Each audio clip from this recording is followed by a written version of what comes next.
નમસ્કાર. આજે તારીખ 13 એપ્રિલ 2026 સોમવારના રોજ સાંજે 5:30 કલાકે ગોવર્ધનરામ સ્મૃતિ મંદિર સભાગૃહ ગુજરાતી સાહિત્ય પરિષદ આશ્રમ રોડ અમદાવાદ ખાતે અસાહિત સાહિત્ય સભાના સહયોગથી ઓમ કોમ્યુનિકેશન દ્વારા કવિ, નાટ્યકાર, વિવેચક વિનાયક રાવલના 89માં જન્મદિન પ્રસંગે શબ્દજ્યોતિ શીર્ષક હેઠળ સાહિત્ય સફર કાર્યક્રમનું આયોજન કરવામાં આવ્યું છે. આપ સૌનું સ્વાગત છે. આજે માનનીય શ્રી વિનાયક રાવલ સાહેબ પોતાના જીવન કવન વિશે વક્તવ્ય આપશે, તો ખૂબ તાળીઓના સન્માન સાથે માનનીય શ્રી વિનાયક રાવલ સાહેબને વિનંતી કે મંચ ઉપર પોતાનું સ્થાન ગ્રહણ કરે. સ્વાગત છે આપનું.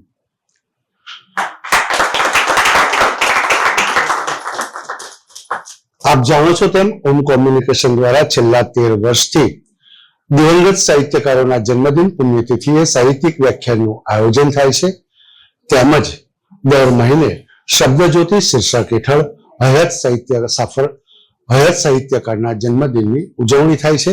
સાથે સાહિત્યના વિશિષ્ટ કાર્યક્રમો જેવા કે સાહિત્ય પંચામૃત, સંસ્કૃત પર્વ, સંત સાહિત્ય પર્વ, પર્યુષણ સાહિત્ય પર્વ, ગુજરાતી આત્મકથાના 150 વર્ષની ઉજવણી, પુસ્તક પરિચય અને શબ્દ સંપદા જેવા વિશિષ્ટ કાર્યક્રમોનું આયોજન પણ થાય છે.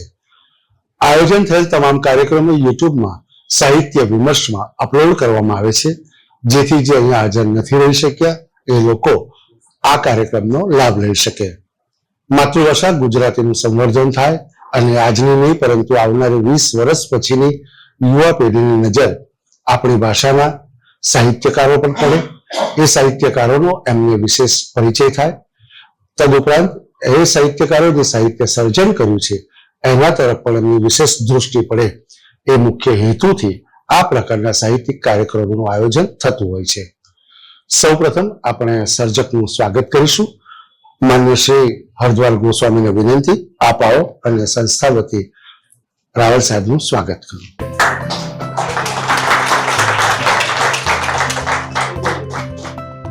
અસાહિત સાહિત્ય સભાના પ્રમુખ શ્રી માન્ય શ્રી માધવ રામાનુજ સાહેબને વિનંતી કે રાવલ સાહેબનું સ્વાગત કરે.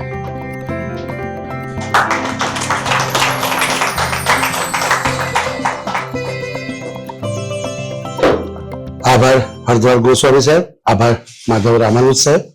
હવે જન્મદિન નિમિત્તે સર્જકને અહીંયા રૂબરૂ શુભેચ્છા આપવી હોય તો પૂરતી મોકળાશ છે.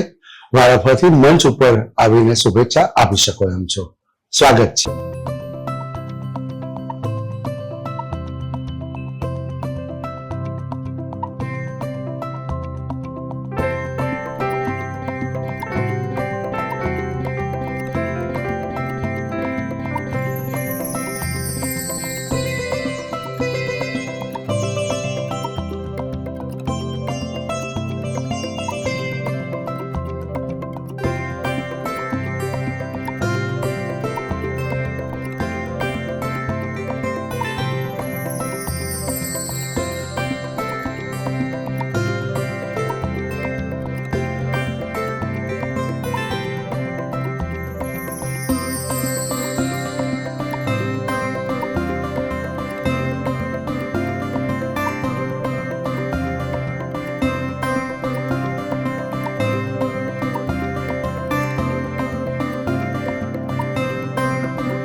હવે જે કોઈ આવશે તો કાર્યક્રમના અંતે પણ આ વિધિ આપણે ફરીથી કરીશું. હવે કાર્યક્રમની રૂપરેખા કંઈક આ પ્રકારે રહેશે. માન્ય શ્રી વિનાયક રાવલ સાહેબ પોતાના જીવન કવન વિશે 90 મિનિટ વક્તવ્ય આપશે. સમયની મર્યાદા હશે, સર્જકની ઈચ્છા હશે, પૂછવા લાયક પ્રશ્નો હશે તો પ્રશ્નોત્તરી પણ કરીશું. તો ખૂબ તાળીઓના સન્માન સાથે માન્ય વિનાયક રાવલ સાહેબને વિનંતી, આપ આવો અને વક્તવ્યનો પ્રારંભ કરો. મનીષભાઈ અને ઓમ કોમ્યુનિકેશનના સૂત્રધારકો, અહીં જે મિત્રો ઉભા અહીં બેઠા છે એ લોકો બધા જ મારા અંગત સ્નેહીજનો છે. જિંદગીની ઉત્તરાવસ્થામાં મારે મારા વિશે કશું કહેવાનું હોય એ આખી ઘટના મારા માટે અલૌકિક છે. એનું કારણ છે કે સતત 50-60 વર્ષ સુધી દોડ્યો અને જે કંઈ પ્રવૃત્તિઓ કરી એના વિશે વાત કરવાનું ખૂબ જ ગમે. ગમતું મળે તો ગુંજે ને ગાલીએ, ગમતાનું કરીએ ગુલાલ. એ દ્રષ્ટિએ આજે બધી વાતો કરવાની મને ગમશે.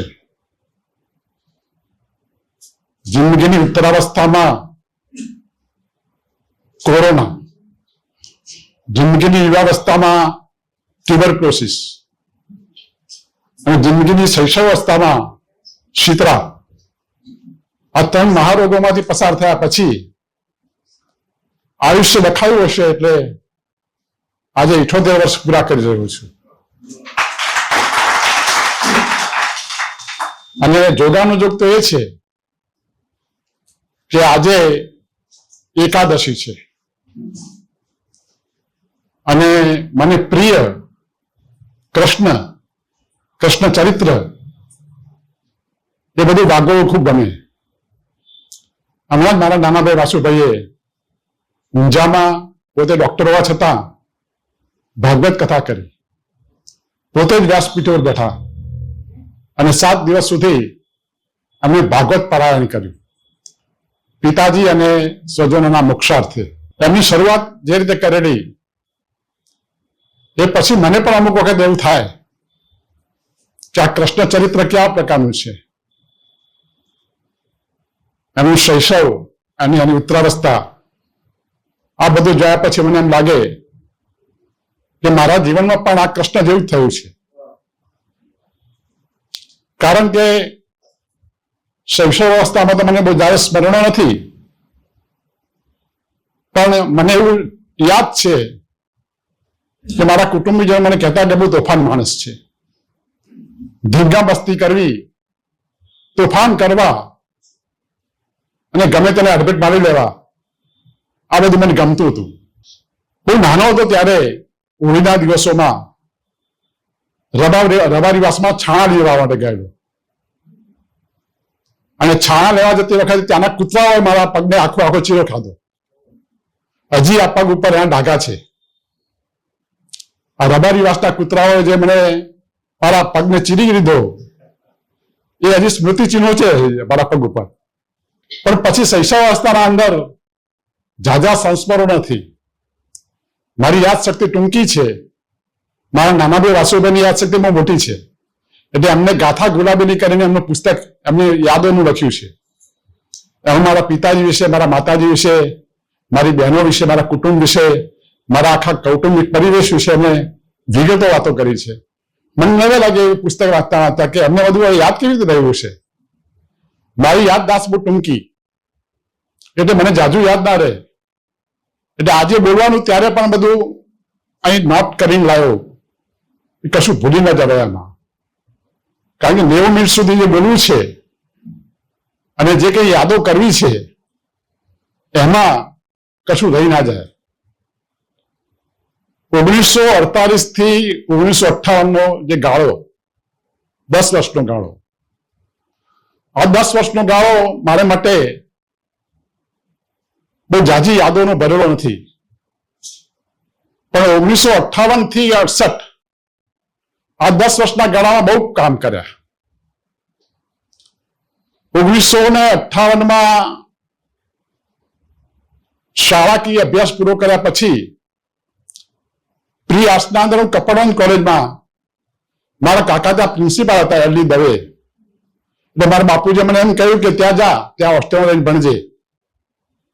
એટલે એલડી દવેની નિશ્રામાં મને કપડવંજ મૂકેલો અને કપડવંજ ત્યાં ગયા પછી, હોસ્ટેલમાં રહ્યા પછી મારું આખું અસ્તિત્વ જુદા પ્રકારે ઘડવા માંડ્યું. ત્યાંનું વાતાવરણ ખેડા જિલ્લાનું, ત્યાંનો કપડવંજનો પરિવેશ. પણ પછી પ્રી આર્ટ્સ પૂરું કર્યા પછી હું વતન પાછો ફરતો હતો ત્યારે ગાડીમાં મારા બેગ બિસ્તરા મૂકીને હું નીચે પાણી પીવા ગયો અને ગાડી ઉપડી ગઈ અને મારા બેગ બિસ્તરા ગયા. ઘેર ઢીલો ઢપ થઈને પાછો બાપુજી બાબા પાસે ગયો. મારી માતાનું નામ લલિતા, પણ અમે બધા તા કહેતા. મને હજી યાદ છે કે મારા બાપુજી શાંતિભાઈ રાવલ એ ઊંઝામાં ગુરુજીના નામે ઓળખાતા. એમણે જીવન મંદિર નામની એક સંસ્થા શરૂ કરી, રાત્રિ શાળા. સુથારની વાડીમાં રાત્રિ શાળા ચલાવે અને બાળકોનું ઘડતર કરે. ચુસ્ત ખાદીદારી, ગાંધીયન, ગીજુભાઈના પટ્ટ શિષ્ય તારાબેન મોડક ને બધા સાથે કામ કરેલું. અહીંયા આગળ શ્રેષ્ઠ બેન એમની સાથે પણ કામ કરેલું. મને યાદ છે કે ઉમાશંકરભાઈ પહેલી વખત ગોવર્ધન પંચાયત મળવા ગયો ત્યારે ઉમાશંકરભાઈ મને કહ્યું શાંતિભાઈ દીકરા ને.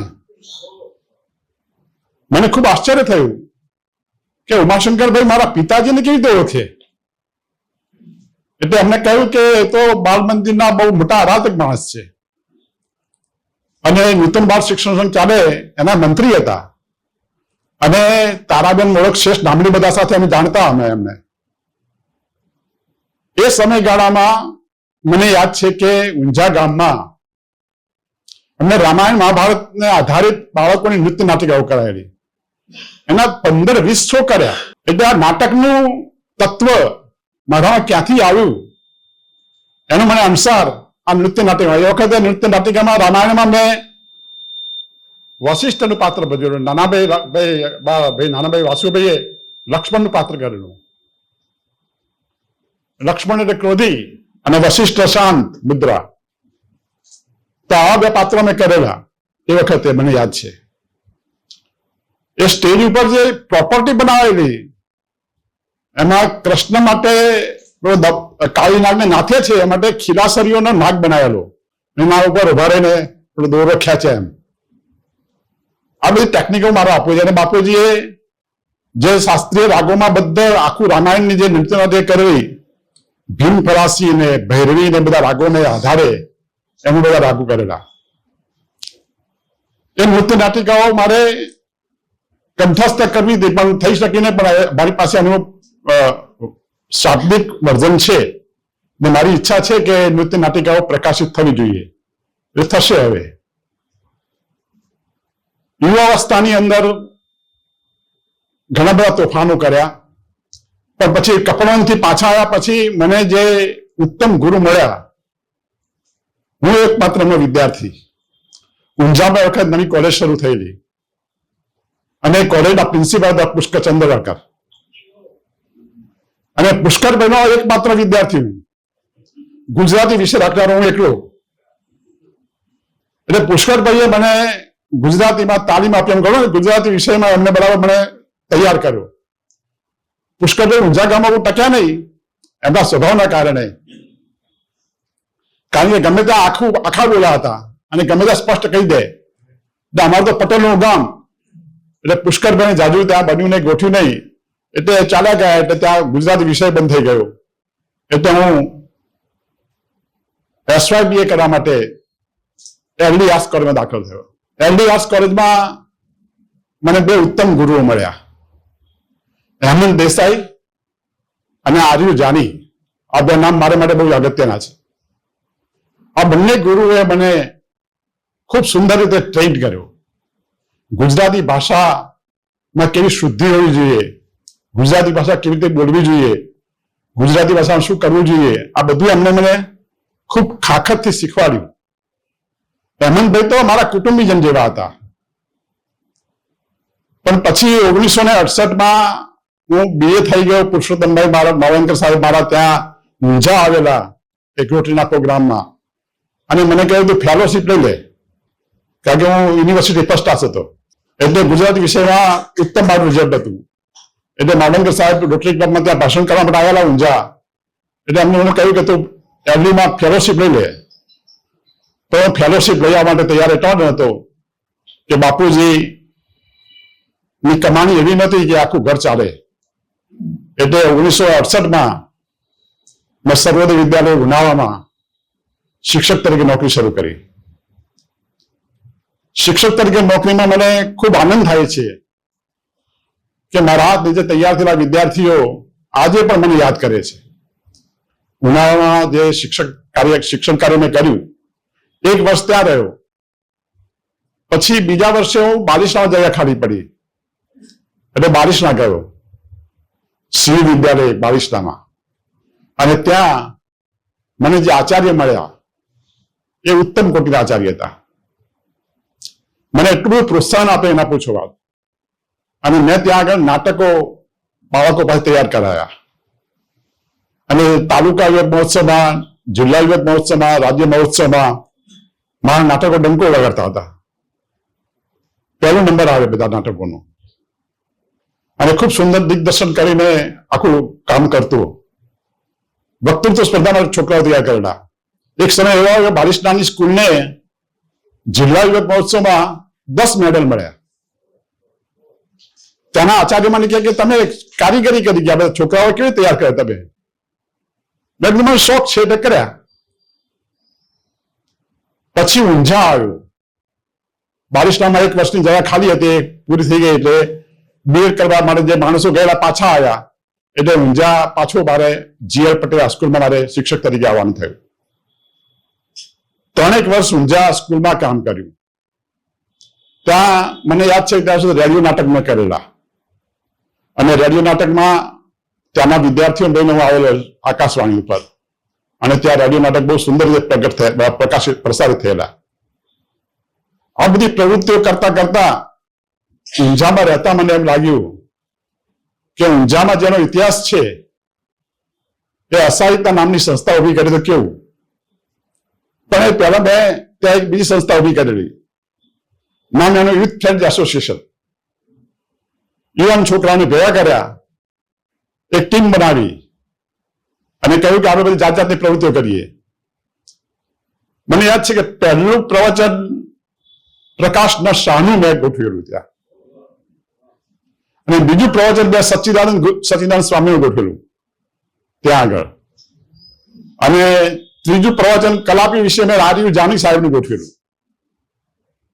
એ યુથ ફ્રેન્ડ એસોસિએશનના ઉપક્રમે આ બધા કાર્યક્રમો ચાલે. યુથ ફ્રેન્ડ એસોસિએશનના ઉપક્રમે ખૂબ કામ કર્યું. પછી મને થયું કે એનું રજીસ્ટ્રેશન કરાવીએ. એ સંસ્થાનું રજીસ્ટ્રેશન કરાવ્યું. પછી મને લાગ્યું કે આ સંસ્થામાં સાહિત્યનું કામ ઓછું થાય છે, તો આપણે સાહિત્યના નામની એક સંસ્થા ઉભી કરીને અસાહિત્ય નામની સંસ્થા ઉભી કરી કેવું. 1973માં અનિરુદ્ધભાઈને વાત કરી કે મારી આવી સંસ્થા ઉભી કરવી છે, તમે આવો તો તમારા હાથે મંગળદીપ પ્રગટાવીએ. અનિરુદ્ધભાઈ બહુ ખુશ થઈ ગયા કે ચલો હું આવું છું.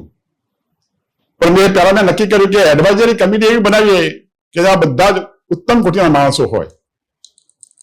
તો મેં એ માટે ચંદ્રવર્ધન મહેતાનો કોન્ટેક્ટ કર્યો, ચંચી મહેતાનો. ચંચી મહેતા યસ કીધી કે હું રહીશ તમારા એડવાઇઝરી ટ્રસ્ટીમાં. બીજો પણ કોન્ટેક્ટ કર્યો જ્યોતિ વૈદનો. ત્રીજો કોન્ટેક્ટ કર્યો મેં કાંતિ મડિયાનો. ચોથો કોન્ટેક્ટ મેં કર્યો યશવંત શુક્લનો. પાંચમો કોન્ટેક્ટ મેં કર્યો અનંતરાય રાવલનો. છઠ્ઠો કોન્ટેક્ટ મેં કર્યો ચીનુભાઈનો. અને સાતમો કોન્ટેક્ટ મેં કર્યો સુધાબેન દેસાઈનો. કારણ કે એમને હવે વિશે કામ કરેલું એ મને જાણવા હતું. એટલે સુધાબેનને મેં વડોદરા જઈને મળીને મેં કહ્યું કે બેન તમે અમારી ત્યાં ટ્રસ્ટી તરીકે રહો તો મને ખૂબ આનંદ થશે. સુધાબેને મને હા પાડી. સુધાબેને તો મને એમ કહ્યું કે તમે ઉત્તમ કામ કરી રહ્યા છો, કરો સરસ રીતે. પછી મેં દિનકર્મીને વાત કરી, જયશંકર સુંદરના દીકરાને, એ વિસનગર માટે. મેં કહ્યું મારે ભવેના વેશો બધા ભેગા કરવા છે. ભવેના વેશો ભેગા કરીને મારે એનું સંપાદન કરવું છે. મને કે એમ કર તું એક વખત ટેપ રેકોર્ડિંગ લાય ને આપણે વિસનગરમાં જે નાયક કોમ્યુનિટીના માણસો ઉંમરલાયક છે જેમને ભવ્યના વેશો યાદ છે એમની પાસે આપણે ભવ્યના વેશો કંઠસ્થ હોય એ બધા આપણે ટેપ કરાવીએ. તો એવા લગભગ 15 વેશો કેસેટમાં ટેપ કર્યા. ક્રમશઃ એ વિસ્તાર વધતો ગયો અને અમે લોકોએ 120 વેશો ભેગા કર્યા છે, જુદા જુદા. 360 ભવ્યના વેશોમાંથી 120 વેશો મળવા એ આગ્રહ હતા, પણ 120 વેશો મળ્યા એટલે મને આનંદ થયો કે ચલો આપણે આ કામ તો કરીએ છીએ, પાયાનું કામ છે આ, તો આપણે આ કામ કરીશું. આપણે 1973માં અનિરુદ્ધભાઈએ સંસ્થાનું ઉદ્ઘાટન કર્યા પછી આ બધા ટ્રસ્ટી મિત્રોને મેં વારે ઘડે પત્રો લખ્યા અને કહ્યું કે મારે તો હવે કામ કરવું છે. તો મને ચંચી મહેતા એવું કહ્યું કે પ્રકાશન પ્રવૃત્તિ કર, અસાહિત્યના ઉપક્રમે પ્રકાશન કર, મૌલિક નાટકોના પ્રકાશન કર. આવું મને કહ્યું એમણે. મેં કહ્યું મૌલિક નાટકો પ્રકાશન કરવા તો કોને કરવા? મેં વાપશંકર ઠાકરને મળ્યો, એમને મને પીરું ગુલાબને હું આપ્યું, ચીણુભાઈને મળ્યો, એમને જાલકા આપ્યું, અને રમેશ શાહ પાસે ધુમ્મસ ઓગળે છે નામનું એકાંકી સંગ્રહ લીધું. આ 3 સંગ્રહોનું વિમોચન ઊંઝા ખાતે ભૂપતભાઈ વડોદરાના હાથે કરાયું અને ખૂબ એ પુસ્તકો લોકપ્રિય બન્યા. પીરું ગુલાબ અને હું તો નર્મચંદ્રક મળ્યો. વાપશંકરે તો મને કહ્યું કે તે ઉત્તમ કામ શરૂ કર્યું છે ને હવે પાછો ના હટતો. આ પ્રકાશન પ્રવૃત્તિના આધારે અસાહિત સાહિત્ય સભાએ આજ સુધીમાં 150 પુસ્તકો પ્રકાશિત કર્યા અને આ 150 પુસ્તકો કેવા બધા જાણીતા અજાણ્યા બધા એવા કદાચ લેખકો જેમના નાટકો ખૂબ પ્રસિદ્ધ થયા તો એવા માણસો ખરા જ. ચીનોબેના નાટકો પ્રસિદ્ધ કર્યા, ઇન્દુ પુવારના નાટકો પ્રસિદ્ધ કર્યા, રમેશ શાહના પ્રગટ કર્યા. પણ આખી તમે લિસ્ટ જુઓ તો તમને નવી લાગે કે કેટલા બધા. દરેક નાટ્યકાર પાસે જવું અને એમને કહું કે તમે યાર મને એક નાટક તમારે લખીને આપો ને, મને આપણે અસાહિત્ય પછી પ્રગટ કરીએ. તો એમ કરીને નાટકો મેળવીને પ્રગટ કરવાનું કામ કર્યું.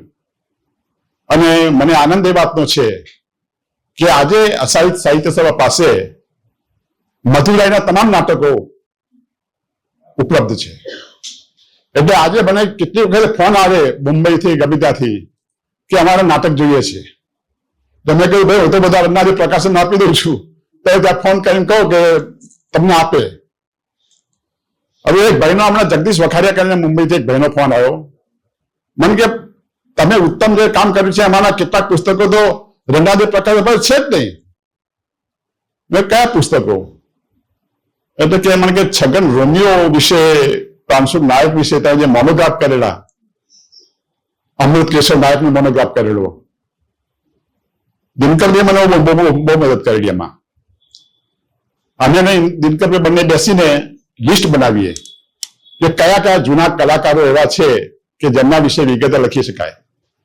માસ્ટર વસંત નાયકનું મોનોગ્રાફ કર્યો, અમૃત કેશવ નાયકનો મોનોગ્રાફ કર્યો, છગન રોમિયોનો કર્યો, પ્રાંશુક એડિપોલોનો કર્યો. આવા 10 મોનોગ્રાફ કર્યા. સંસ્થાએ બહુ સુંદર કામગીરી શરૂ કરેલી. પછી મને એમ થયું કે આપણે જે કામ કરીએ છીએ એમાં બાળકોને પણ સામેલ કરવું જોઈએ. અને ચિલ્ડ્રન થિયેટરની એક વાત મને ઇન્દુ પુવારે કરેલી. મને કે વિનાયક તો આ બધું નાટકોનું કરે છે પણ બાળકોનું જો કામ કરે ને તો ખૂબ ઉત્તમ કામ થાય. એટલે શું કરીશું? તો કે હું ઊંઝા આવું ને આપણે પહેલા બાળ નાટ્ય તાલીમ શિબિર કરીએ, બાળકોને તૈયાર કરીએ. વેલકમ. તો એમણે ઊંઝા આવ્યા એટલે મેં કહ્યું કે ચલો હવે તો આપણે આયા છો તો પછી ચિલ્ડ્રન થિયેટરને ઉદ્ઘાટન રાખીએ. એટલે ચિલ્ડ્રન થિયેટર ત્યાં ઊંઝા શરૂ કર્યું અને ચિલ્ડ્રન થિયેટરના ઉપક્રમે પછી એવું પણ નક્કી કર્યું કે બાળકોના પુસ્તકો પણ કરવા. રમેશ પારેખના 2 બાળ વાર્તા સંગ્રહો સૌથી પહેલા અસાહિત્ય પ્રગટ કર્યા. હાઉક ને ચી ને બધા એ 2 પુસ્તકો સૌથી પહેલું પ્રકાશન અસાહિત્ય સાહિત્ય સભાનું હતું. જનક દવે, અહીં બેઠા નટુભાઈ, આ બધા મિત્રોએ ખૂબ મદદ કરી. રમેશભાઈ પાંચોટિયા છે, એ જૂની રંગભૂમિના ખેરખા છે, જૂની રંગભૂમિને બધું જાણે. એટલે મેં કહ્યું કે તમે પણ અમારી સાથે રહો. તો આ બધા મિત્રો અમારી સાથે જોડાયા અને એને કારણે ખૂબ સુંદર કામ થયું. મેં કીધું ઊંઝામાં હવે અસાહિત્ય સાહિત્ય શરૂ કરી તો પણ ચારે બાજુ આપણે અસાહિત્ય સાહિત્ય વિસ્તાર કરી તો કેવું? એટલે પછી મેં એવું વિચાર કર્યો કે 1973 જો ઊંઝામાં શરૂ કર્યું હોય તો 1984 દીનાબેન પાઠકને મેં ફોન કર્યો. તમે બેન આવો તો અમદાવાદમાં આનું થાણું રાખીએ અને અસાહિત્ય સાહિત્ય અમદાવાદ ખાતે શરૂ કરીએ. દીનાબેન પાઠકે મને હા પાડી. કુમુદની મને મળ્યો. કુમુદની બેન કે હું આવીશ. ઉમાશંકર બેન મળ્યો. ઉમાશંકર કે આવીશ. તો અમદાવાદ ખાતે 5/2/84 ના દિવસે દીનાબેન આવ્યા, ધામધૂમથી અહીં આગળ અસાહિત્ય એકમ શરૂ કર્યું. આજે અસાહિત્ય એકમ ચાલે છે, પણ એના જે ખેરખાઓ હતા એ ગુજરી ગયા. ચીનભાઈ, નર્મદી, ઇન્દુ પુવાર આ બધા અમારા અહીંના થાણાના જમાદારો હતા.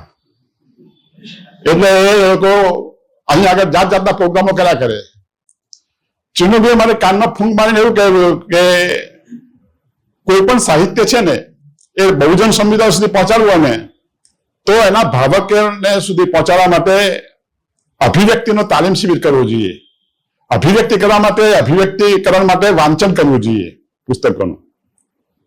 તો મને કે શું કરીશું? તો એમણે મને કહ્યું કે બક્કર ઠાકોરની 150મી શતાબ્દી નિમિત્તે આપણે અમદાવાદમાં કાર્યક્રમ કરીએ અને નામ આપીએ પ્રત્યાયનનો પ્રયત્ન.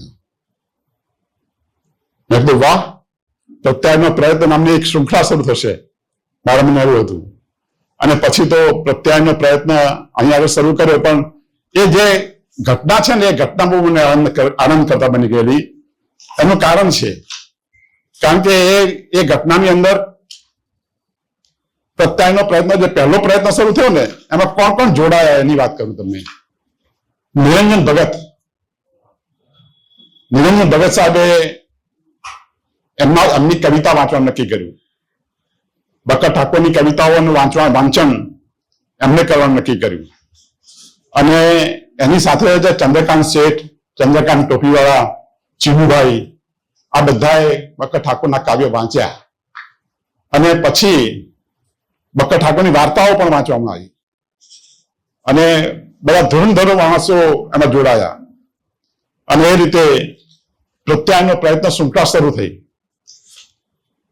પછી તો અમે લોકોએ પ્રત્યાયનનો પ્રયત્ન શૃંખલાને એવી વિસ્તારી, સતીશભાઈને ને હેમંતભાઈને ને બધા કેટલા મિત્રોને એમાં જોડ્યા અને 122 મણકા કર્યા. એના 122 મણકા અને જુદી જુદી કોલેજોમાં વિજયનગર સુધી એમ પહોંચ્યા છે ખૂણામાં. અને હરિહર શુક્લે કહ્યું કે તમે જે પ્રયત્ન કરી રહ્યા છો તો પ્રત્યાયનનો પ્રયત્ન તો અભૂતપૂર્વ પ્રયત્ન છે તમારો. આટલા બધા મણકા તમે કરી રહ્યા છો અને આ બધા ચારે બાજુ પરસી રહ્યા છો. અમે શું કરીએ કે એક સર્જક પકડીએ, એ સર્જકની જે કવિતા હોય કવિતા વંચાય, કવિતાનું ગાન થાય, એના જો ગદ્ય હોય તો એનું પઠન થાય અને નાટકની રીતે જો ભજવી શકાય તો ભજવાય પણ ખરું. સતીશભાઈ ઘણા બધા પ્રોગ્રામોમાં પ્રત્યાયનના પ્રયત્નમાં અમારી સાથે જોડાયેલા છે અને અનેક જગ્યાએ અમારી સાથે એ કામ કરતા હતા. કેટલા બધા મિત્રો એમાં જોડાયા, હો અનેક મિત્રોને એમાં સાંકળ્યા. અને મને આનંદ થાય છે કે પ્રત્યાયનનો પ્રયત્નની 122 શૃંખલાઓ પતી ત્યારે લોકો એમ કહ્યું કે વાહ, ખૂબ સુંદર કામ થઈ રહ્યું છે આ બધું. પણ પછી અમે ત્યાંથી અટક્યા નહીં. ચિલ્ડ્રન થિયેટરની પ્રવૃત્તિ ચાલતી હતી અને પછી અમે લોકોએ નક્કી કર્યું કે આનો થોડો વિસ્તાર કરે તો કેવું. તો બકુલ ત્રિપાઠીને કહ્યું કે તમે એક દિવસ આવો તો આપણે વિસનગર એકમ શરૂ કરીએ. એ પહેલા મેં યશવંતભાઈને કહ્યું કે તમે આવો તો મહેસાણા એકમ શરૂ કરીએ. તો 92માં મહેસાણામાં એકમ શરૂ કર્યું. એ પહેલા 83માં હું મારું બદલી થઈ ગઈ. મહેસાણા કોલેજમાંથી હું સુપરન્યુમરી થઈને મોડાસા ગયો. તો મોડાસા પહોંચ્યો ત્યાં મને વિચાર આવ્યો કે મોડાસામાં એકમ શરૂ કરી સાહિત્યનું, ત્યાં ગયા, ત્યાં નોકરી કરવાની છે, ત્યાં પ્રોફેસર તરીકે ગયા છે, તો મોડાસા ત્યાં શરૂ કર્યું કેવું. મેં કહ્યું સાહેબ મોડાસા શરૂ કરીએ તો પણ પૈસા ક્યાંથી લાવવા? શરૂ કરવા માટે પ્રોગ્રામ કરવો પડે, પ્રોગ્રામ માટે પૈસા જોઈએ, પૈસા ક્યાંથી લાવવા? મારા વિદ્યાર્થીઓને વાત કરી.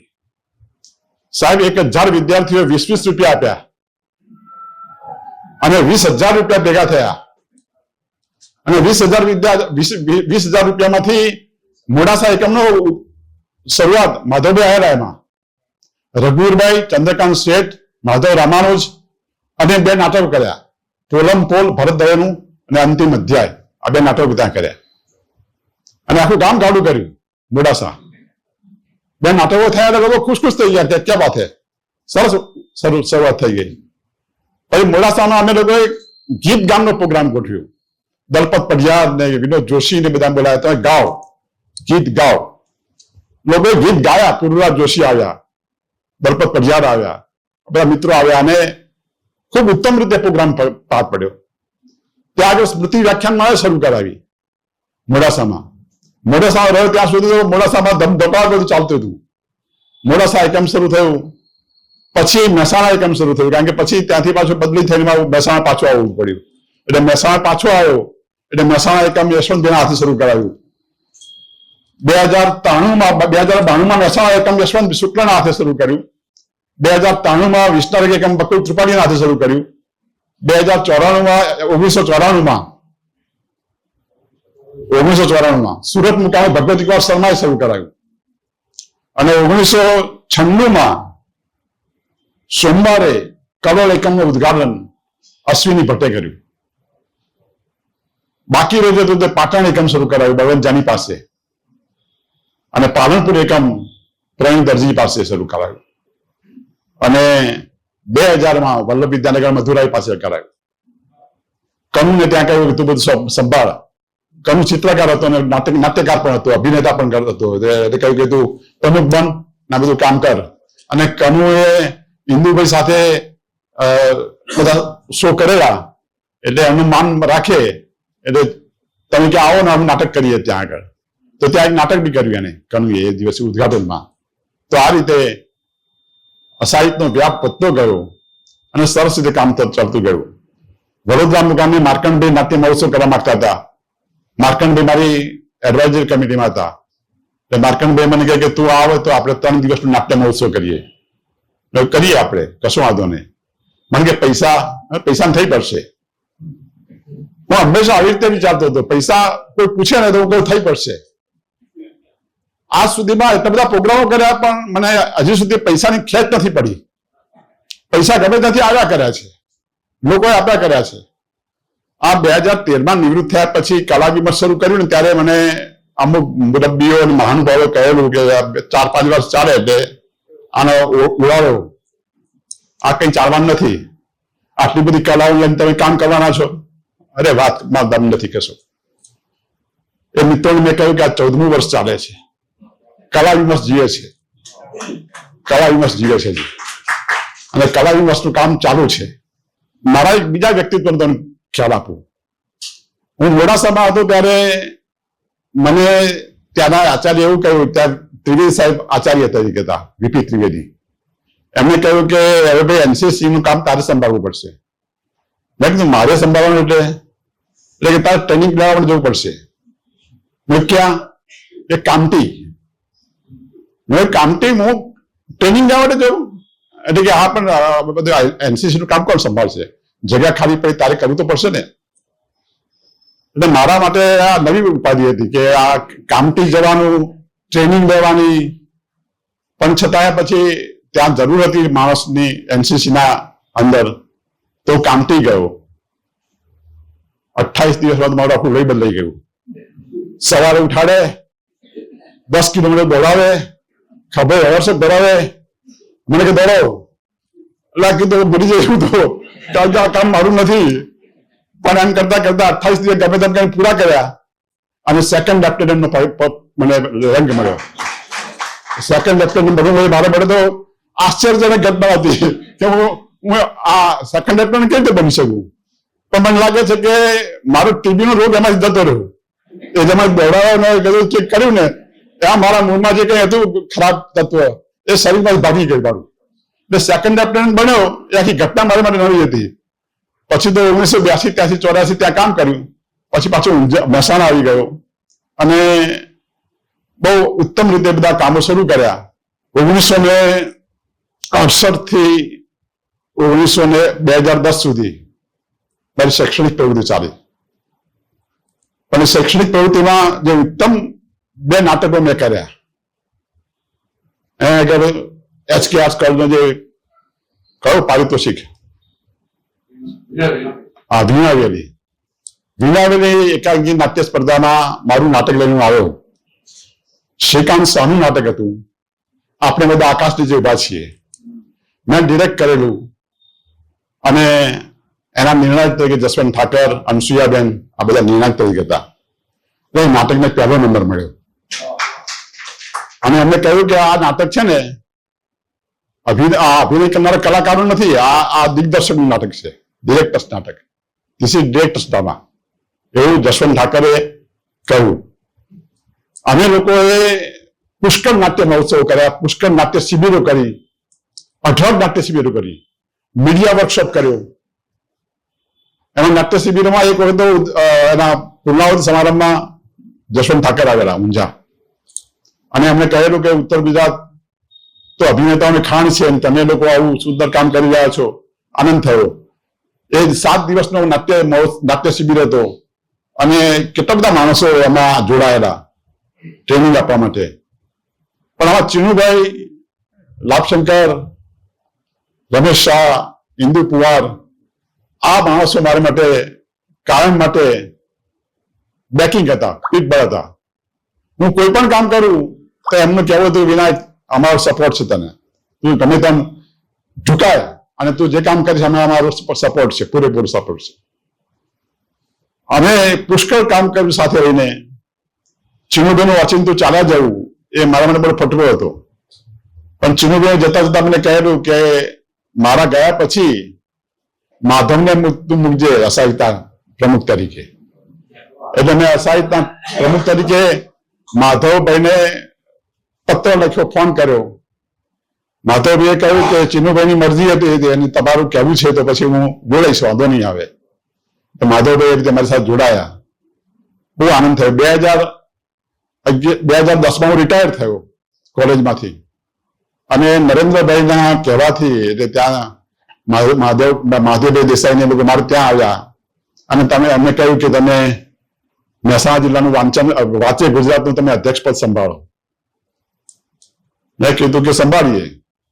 મેં બધા તાલુકાઓના બધા અધ્યક્ષો લીધા. બહુ કામ કર્યું. 2.5-3 કરોડ રૂપિયા પુસ્તકો જુદી જુદી લાઇબ્રેરીમાં ગામડામાં પહોંચાડ્યા અને છેલ્લે 2012માં વાંચન પરિષદ કરી, આખી ગુજરાત વાંચન પરિષદ કરી ઊંઝામાં અને બહુ મોટા પાયા પર કરી. 1999માં જે યાદગાર પ્રસંગ બન્યો તે કે અહીંયા આગળ દીનાબેન આવેલા અમદાવાદમાં ઉદ્ઘાટન કરવા માટે. ત્યારે એમણે મારું પ્રવચન સાંભળેલું. હું કઈ ગદગદ થઈને બોલેલો. એટલે મને પ્રવચન પતી ગયું પછી એકદમ આવીને મને ભેટી પડ્યા અને મને એમ કહેલું એમને કે દીકરા તું મને જયારે કહીશ ને ત્યારે હું તારથી આવીશ. એટલે મેં એમને 1999માં ફોન કરીને કહ્યું કે તમે નાટ્ય પરિષદ કરું છું મહેસાણામાં, તમે આવો. અને 1999માં દીનાબેન, સુજાતા, પલ્લવી બેન, તારક મહેતા, સીતાંશુ બધા જ આવ્યા અને નાટ્ય પરિષદ 600 તો ડેલિગેટ અને 3 દિવસનો નાટ્ય પરિષદ, 3 દિવસ નાટકો કર્યા અને જાત જાતની ચર્ચાઓ થઈ. સતીશભાઈને ખબર છે કે આ બહુ મોટા પાયા પર કામ કરેલું અને એવો બીજો મોટો નાટ્ય પરિષદનો પ્રોગ્રામ છેલ્લે 2016માં કર્યું ઊંઝા ખાતે અને 3 દિવસ 1000 ડેલિગેટ ફી રાખેલી અને 400 ડેલિગેટ આવ્યા. 3 દિવસ સવાર સાંજ બપોર જમવાનું ભાગ્યેશભાઈ પણ હતા એ દિવસે અને એમની મદદ પણ હતી, ગુજરાત સાહિત્ય અકાદમીની મદદ પણ હતી એ વખતે. તો એ કામ પણ કરેલું અને ઉત્તમ રીતે આ 3 દિવસ પસાર થયા.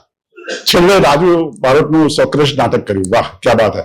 આખું ઊંઝા ગામ સ્ટેન્ડિંગ ઓવેશન, ઉભા થઈને તાળીઓ પાડ્યા કરે. મેં કીધું ઊંઝા ગામ આટલું બધું નાટકના રસિયું ગામ છે. મને આજે ખબર પડી કે સોક્રેટિસ જેવા નાટકના આ લોકો આટલું બધું દાંત આપે, આટલું બધું એને માન આપે, એ મારા માટે નવીની વાત હતી. પણ એ દિવસે એવું બન્યું કે સોક્રેટિસ ભજવાયું પછી આખું ઓડિયન્સ ઉભું થઈ ગયું. એના આગલા દિવસે રમેશભાઈનું નાટક હતું દેશી રંગભૂમિનું અને એ પણ સક્સેસફુલ રીતે એની આગળ મિનેશન નાટક કરેલું. 3 દિવસ નાટકો ભરચક, આખું ઓડિયન્સ ભરચક અને ઉત્તમ રીતે કામ થયું.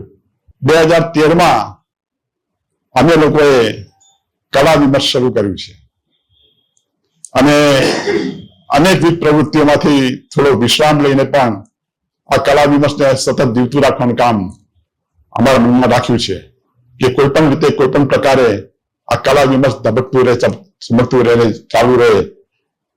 મેં કહ્યું કે કેવી રીતે ચાલુ રહે, આનો આર્થિક સહયોગ કયો? તો બધાને મિત્રોને અપીલ કરી કે 5,000 રૂપિયા દર વર્ષે આપો.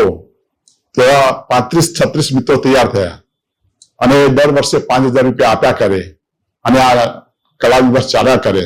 આર્થિક કોઈ ભીડ ના રહે, કોઈ ભીસ ના રહે, એ રીતે આ કામ કર્યું. ભાઈ યશોધરભાઈ મારા માટે એક નવો સમાચાર આવ્યો કે આપણે કે સાહેબ 5 સ્વરૂપોમાં ઇનામ આપીએ. નાટક, નવલકથા, વાર્તા, કવિતા, નિબંધ, આમાં જે ઉત્તમ કૃતિઓ હોય અને આપણે 11,000, 7,000, 5,000 રૂપિયા આપીને સન્માન કરીએ. મેં પૈસાની જવાબદારી ત્યાં હું સ્વીકારું છું. એટલે એમને ત્રિપદા ફાઉન્ડેશન ના મોવડી બેન નામિતભાઈને કહ્યું અને એમણે આખી વાત સ્વીકારી લીધી. આખો વિચાર યશોધરે આપ્યો મને કે આ કરવું જોઈએ. મેં કીધું પણ હવે તો હું ઉંમરલાયક થયો, આ બધી જયો જથા તારે સંભાળવાની, મારા પછી તું મારો ઉત્તરાધિકારી, પણ તારા કામ કરવાનું, બહુ સુંદર રીતે પાર કરવાનું. એટલે એમને કહ્યું કે આ બરાબર હું સંભાળીશ. છેલ્લા 3 વર્ષથી અમે લોકો ઉત્તમ કૃતિઓની પસંદગી કરીએ છીએ અને એને ઇનામ આપીએ છીએ. હજી મારા મનમાં કેટલાક કોડ છે, પણ એ કોડ પૂરા કરવા માટે ઈશ્વર જો શક્તિ આપશે તો ઘણા બધા કામ કરવા બાકી છે, એ કરીશું. અને અસાહિત સાહિત્યનું નામ જે રીતે રણતું અને ગાતું રાખ્યું છે બધા મિત્રોએ ભેગા રખાવીને, અહીં બેઠેલા જે મિત્રો છે એમની સાથે અમારા જૂના સંસ્મરણો એટલા બધા છે કે ઉખેડવા જાઉં તો ઘણી બધી લાંબી વાતો થાય. અહીં બેઠેલા આનંદ પ્રકાશ કસવેકર એ મોડાસામાં અમારા સાથી હતા અને એમણે મારી આ મોડાસાની જે જીવવાની સ્ટાઇલ હતી એમાં મને ખૂબ પૂરક બન્યા હતા. આવા બધા મિત્રો પણ સતત મારી સાથે રહ્યા અને મને કાયમ માટે એ ઓથ આપ્યા કરી. અહીં અમદાવાદમાં તો કેટલા બધા પ્રોગ્રામો કર્યા છે. HK આર્ટ્સ કોલેજમાં સુભાષભાઈ આવ્યા એટલે મને યાદ આવ્યું. કવિ સંમેલન કર્યું આપણે HK આર્ટ્સ કોલેજમાં, મેં કેટલા બધા મિત્રોને કવિઓને બોલાવેલા અને HK આર્ટ્સ કોલેજમાં જ વીણાવેલી નાટક સ્પર્ધામાં જે અમારું નાટક ફર્સ્ટ આવેલું, આપણે બધા આકાશ નીચે ઉભા છીએ, એ વખતે સાક્ષી પણ સુભાષભાઈ હતા. તો ખૂબ બધા કાર્યક્રમો અને ખૂબ બધી કાર્યક્રમોની રૂપરેખા આવા અંકો મેં બહુ બહાર પડ્યા છે અને એમાં બધું ડિટેલિંગ કર્યું છે અને એમાં બધું લખેલું છે કે કેટલા પ્રોગ્રામો કર્યા, શું કર્યું, તબક્કાવાર દરેક માસિક મહિનાવાર લખેલું છે. અને જયારે પણ 10 વર્ષ પૂરા થાય ને આવું એક ચોપાની બહાર પાડું એટલે મને યાદ રહે ને બધાને યાદ રહે એટલા માટે. પણ મારી સર્જન યાત્રા વિશે થોડી વાત કરવી છે. સૌથી પહેલો મારો કાવ્ય સંગ્રહ પ્રગટ થયો 1990 સમણાના ભરચક આકાશમાં, 60-70 કાવ્યો. અને મને એમ થયું કે આ બધા કાવ્યો વિશે બધા થોડું લખે. સતીશભાઈએ લખ્યું, મફતભાઈએ લખ્યું, એમ બધા મિત્રોએ લખ્યું. દરેક કાવ્ય વિશે એનો આસ્વાદ કરાવતો લેખ કર્યો બધાએ અને સમણાના ભરચક આકાશમાં પ્રગટ થયું. મારી ષષ્ઠી પૂર્તિ ઉજવાય નહીં ત્યારે મને એક ઘટના બહુ યાદ આવે છે. મારા બધા વિદ્યાર્થી મિત્રોએ મારી ષષ્ઠી પૂર્તિ નિમિત્તે 60,000 રૂપિયાની ફંડ ભેગું કરેલું, 60,000 રૂપિયાનું. અને 60,000 રૂપિયાની થેલી આપવા માટે મને સ્ટેજ ઉપર આવતા હતા ત્યારે રતિબી નાયક બેઠા હતા અને રતિલાલ નાયક ઉભા થઈ ગયા અને કહે કે 60,000 40,000 માં ઉમેરો. કારણ કે 40,000 એટલા માટે ઉમેરો કે આ સાહિત્યનું કામ જે અમે નથી કરી શક્યા તમે કરી રહ્યા છો, એટલે તમે 40,000 ઉમેરો અને 60,000 ના અંદર 40,000 બાળો ઉમેરો, લાખ રૂપિયા પૂરા અસાહિત્ય આપો. મને થયું કે વાહ, આવા મિત્રો પણ છે કે જે ઓચિંતા ઉભા થઈ જાય આપણને આવો એકદમ પુરસ્કૃત કરે અને આપણને ઓચિંતા મદદગાર બને. આવી પણ ઘટનાઓ બને છે. મારા માટે અહોબત કેવા આશ્ચર્ય જેવી આ ઘટના હતી. રતિભાઈ ઉભા થઈ જાય ને રતિભાઈ ઉભા થઈ ગયા પછી એમને 40,000 આપ્યા. પછી એમને મને કોર્સ પણ મોકલ્યો, એમનો મોટો દરદાર કોર્સ, અને મને કહ્યું કે વિનાયક તું જે કલા વિમર્શ શરૂ કરે છે એમાં પહેલા 5,000 મારો લખ. પહેલા 5,000 મારાથી શરૂ કર. એટલે મેં કલા વિમર્શની શરૂઆત કરી ત્યારે 5,000 રૂપિયા એની પાસે લીધા પ્રતિવાર નાયક. પછી મિત્રોએ આપ્યા જ કર્યા છે પૈસા, અને કોઈ ના પાડી નથી, કોઈ ના કહેતું નથી. જ્યાં હાથ લંબાવું છે ત્યાં પૈસા મળે છે. આ માધવભાઈનો મોટો પ્રોગ્રામ સારી સારી કર્યો હતો, જમણવાર સાથે કર્યો હતો. આ તો મનીષ તમને કહ્યું હતું કે જમણવાર સાથે કરી શકીએ, પણ કે હું તો એટલો છું રીતે કરી શકું. એટલે મેં કીધું ભાઈ મને કહે તો હું બધું ઊભું કરી દઉં, પણ મને આગળ પર થઈ ગયો. એટલે નહીતર આ પ્રોગ્રામ આવી એમાં સામાન્ય રીતે થાય જ નહીં. જમણવાર સાથે જ હોય બધું, અને સાંજે બધા જમીન છૂટા પડી એવું હોય. પણ છતાં એમને મને કહ્યું કે આપણે કેક કાપી. મેં કહ્યું જો એકાદશી છે, હું એકાદશી બહુ પ્રખર રીતે કરું છું, અને કદી કોઈ દિવસ એકાદશી અને ચતુર્થી ચોથ હું કદી છોડતો નથી. એટલે કે કેક નહીં કાપવાની. પેડાનું પેકેટ મંગાવી રાખ્યું છે, પેડો મને ખવડાવજે, અને હું મારા તરફથી બધાને પેડા આપીશ. એટલે એટલું જરા રાખજે કે બધાને પેડા મળે અને બધા મું મીઠું કરીને જાય, એવું તો કરજે જ કીધું. જમણવાર ના કરી શકે તો કઈ વાંધો નહીં, પણ આ તો આટલું તો કરજે કીધું. પેડાની ચિંતા ના કરતો, કે હું એકલો છું, બધું પહોંચી નહીં વળું, બધા મિત્રો છે એ વ્યસ્ત છે. એટલે કીધું તું ચિંતા ના કરતો કીધું એની. એટલે પેડા મંગાવી રાખ્યા છે, બધાને પેડા આપવાના છે, અને બધા પેડા ખાતા ખાતા જાય એવું આપણે વિચારીએ ઈચ્છીએ છીએ. કારણ કે આ શું છે કે આપણા મનમાં એક આશા હોય છે કે કશું અંતે તો મધુરેણ સમાપિત થવું જોઈએ. અંતે તો મધુરેણ સમાપિત ના થાય તો કશું નહીં, આપણને મનમાં અફસોસ થઈ જાય કે કશું ના કર્યું આપણે. માધવભાઈ વખતે પણ એવું હતું કે મારા મનમાં 1.5-2 લાખનો ખર્ચો કેવી રીતે પૈસા ભેગા થશે, પણ લોકોએ સામેથી 5,000 મને મોકલ્યા જ કર્યા, અને જોત જોતામાં 1.5 લાખ તો ભેગા થઈ ગયા. એટલે માધવભાઈને કહ્યું ચિંતા કરશો નહીં, બધું રંગે ચંગે પાર પડશે, અને બધું રંગે ચંગે પાર પડ્યું. એટલે મને હંમેશા આશ્ચર્ય થયું છે કે આ કરોડો રૂપિયા મેં આ સુધીમાં વાપર્યા હશે, પણ ક્યાંથી આવ્યા ક્યાં મને કઈ હિસાબ મળતો નથી. આ બધા હિસાબો પણ મળતા જ નથી. પહેલા દિવસે રઘુભાઈ કહેલું માધવભાઈના પ્રસંગ વખતે કે આ વિનાયકને ખબર નથી મને કે કેવી રીતે આ કામ કરે છે, ક્યાંથી લાવે છે અને ક્યાં વાપરી નાખે ખબર નથી પડતી, અને ગમે ત્યાંથી ઉપાડે છે. આ કલાની મસમાં આગળ બધા ફોટા મૂકી દે ને બધા જયારે પાણી લાવવા બધા ઉગાડી લે. એટલે આને આવડે જ છે કે આવું મને રઘુવીરભાઈ માધવભાઈ કહેલું. પણ મને આનંદ એ વાતનો છે કે કોઈની પાસે હાથ લાંબો કરવા માટે હું મારે પોતા માટે કદી હાથ લાંબો કર્યો નથી. મેં ઉપરથી કલા વિમર્શમાં હંમેશા 11-12 હજાર રૂપિયા દર વર્ષે આપવાનું મેં નક્કી કરેલું કે ભાઈ ચાલે કે ના ચાલે પણ 11-12 હજાર આપવાના દર વર્ષે મારે આપવાના, મારા પિતાજીના નામની સ્મૃતિમાં આપવાના. તો આ રીતે આ આખી પ્રવૃત્તિનો દોર ચાલ્યા કર્યો છે. પણ અમે લોકોએ 120 મણકા જે સર્જક સાથે સામના કર્યા ને એ તો અભૂતપૂર્વ મણકા હતા. કોઈ કવિ બાકી નથી રહી ગયું. મનોજ ખંડેરિયા, રમેશ પારેખ, તમામ કવિઓના અકાદમી અને સાહિત્ય પરિષદ જે કામ કરવું જોઈએ એ કામ અમે લોકોએ પાસે પદ્યા ન હોવા છતાં કર્યું, અને રંગે ચંગે કર્યું. બધાને કેસેટો કરી.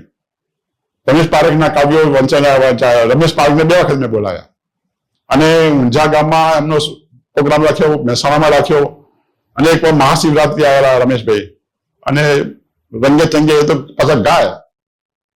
મોગરાની કડી નામનું ગીત ગાયેલું હજી મને યાદ છે. સરસ રીતે ગાય પાછા, મજા કરેલી બધી. સુખદ સ્મરણો છે બધા, અને મન ભાવક બધા પ્રસંગો છે. આ બધા મન ભાવન પ્રસંગોની વાતો કરતા કરતા મને એમ થયું કે આપણે કેટલાક પ્રોગ્રામો જે કરીએ છીએ એમાં થોડાક કામ એવા પણ નક્કર કરીએ કે જેમાં આપણને સંતોષ થાય. ગુજરાતના લગ્ન ગીતો નામનું એક પુસ્તક કર્યું. પહેલા સેમિનાર કર્યો અને પછી એનું પુસ્તક કર્યું.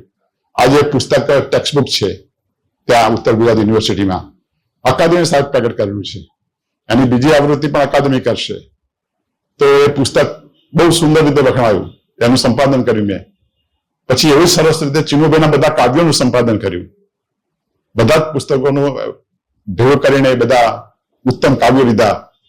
મેં આખી સિરીઝ ઉભી કરી. નર્મદથી માંડીને લાભશંકર ઠાકર સુધીના પુસ્તકોની આખી સિરીઝ ઉભી કરી. અને એ સિરીઝનું પાછું ઓપનિંગ કરું ને એટલે પાછું મુશાયરો ગોઠવું, અને મુશાયરામાં બધા કવિઓને બોલાવું. મને લાગે ભાગ્યેશભાઈ વખતે આવેલા મહેસાણામાં, અને એ વખતે કવિ તરીકે આવેલા, અને એમને છાકા બોલાવી દીધા ઉત્તર ગુજરાતના ગીતમાં. મારું ઓલી એમ કરીને જે ઉત્તર ગુજરાતી બોલીમાં અમને જે ગીત રજૂ કરેલું ખુશ થઈ ગયા લોકો. એ મુશાયરામાં મેં આ 15 પુસ્તકોનું વિમોચન કરેલું અને એવું યાદ છે. એટલે કોઈ પણ પ્રસંગ કરું ને ત્યારે મુશાયરો હોય કે કોઈ પણ જાતનું એવું આયોજન હોય કે જેની સાથે પુસ્તકનું વિમોચન થાય. એકાંકીઓના વધામણા એવા શિષ્યોની જે પાછા પુસ્તકો કરેલા, એકાંકીઓ પ્રગટ થાય તો ભાઈ એકાંકીઓના વધામણા એમ કરીને પ્રગટ કરવું. મને જે એવોર્ડ મળ્યા, જે મને નામ મળ્યું, મારું જે કામ બોલતું તેના કારણે મને જે કામ મળ્યું, સંસ્કાર પરિવારે મને આપ્યા પૈસા, બધા મિત્રોએ પૈસા આપ્યા, એ બધું યાદ નથી કરતો હું. એટલા માટે નથી કરતો કે અહો રૂપમાં અહો ધ્વનિ જેવું થાય, એટલે આપણે એ બધી વાત નથી કરતા. પણ એમ છતાંય મને આનંદ એ વાતનો છે કે જિંદગીના અંદર જે કંઈ મળ્યું એમાં ઉત્તમ રીતે કામ થયું. મેં ઊંઝામાં જે સંગીત શાળા શરૂ કરીને 25-26 વર્ષ સુધી સંગીત શાળા ચાલી, વસંતરાય બ્રહ્મણ સંગીત વિદ્યાલય નામથી. અને એમાં કથક નૃત્ય શીખવાડવાની મારી દીકરી પાબિતા એ કથક નૃત્ય શીખવાડે. બાળકૃષ્ણ નાયક ત્યાં ગુરુજી તરીકે હતા અને મને એમને તૈયાર કર્યો, મને વિશારદ બનાવ્યો. સંગીત મને આવડે નહીં, સંગીતમાં મને વિશારદ કર્યો એમને, બાળકૃષ્ણભાઈએ. અને સરસ રીતે સંગીત વિદ્યાલયનું સંચાલન કર્યું. સંગીત વિદ્યાલયમાં વસંતની યાદમાં દર 8મી માર્ચે અમે ઊંઝામાં સ્વરાંજલિ નામનો કાર્યક્રમ કરતા. એટલે ઉત્તમ શાસ્ત્રીય ગાયકોને બોલાવીએ, વાદકોને બોલાવીએ, એના પ્રોગ્રામો કરીએ.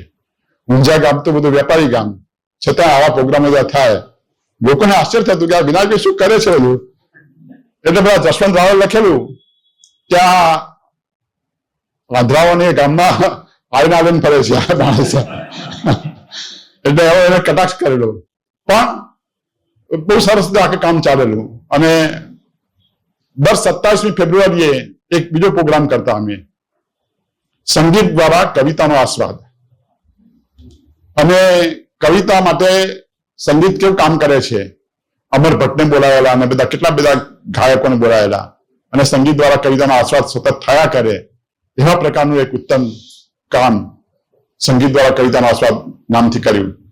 અને આ બધા કામો એટલા બધા લોકપ્રિય પણ બન્યા, કારણ કે લોકોને કવિતા ના સમજાતી હોય પણ સંગીત તો ગમે, અને સંગીત ધીમે ધીમે કવિતાના સુધી પહોંચાડે, અને કાન સુધી પહોંચેલું સંગીત ધીમે ધીમે ક્રમશઃ.